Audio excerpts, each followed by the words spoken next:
I got deferred from UMich last year, and I can confidently say now that that was the best thing to ever happen to me. Up until that point where I got deferred, I never really imagined a reality in which I'd get rejected. I always kind of assumed I'd get into Michigan, and I sort of had my life figured out. That's what I thought in my head.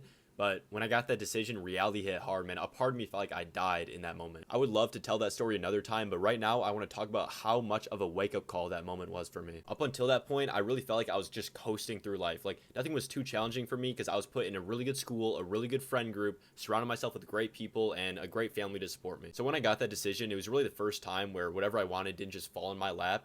And it really made me realize that this is my life and I have to take it into my own hands. At that point, I picked up things like tutoring, social media, and day trading, which later I learned it's not what it's cracked up to be on social media. And I spent like thousands of hours on this stuff trying to make enough money to the point where I wouldn't really have to worry about what college I went to. I had some success and some failures, but what this all made me realize was that your life is literally in your own hands. It's in your control. You can do anything you want. It doesn't matter what's thrown your way.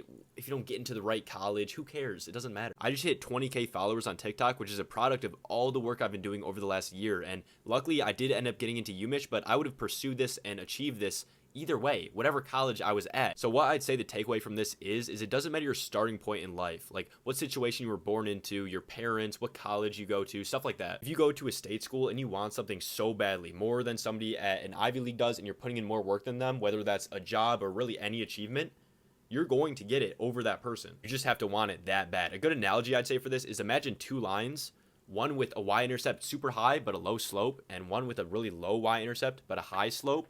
Eventually, which one wins? The one with the higher slope always wins. So yeah, don't get down about where you are. Just keep that slope high.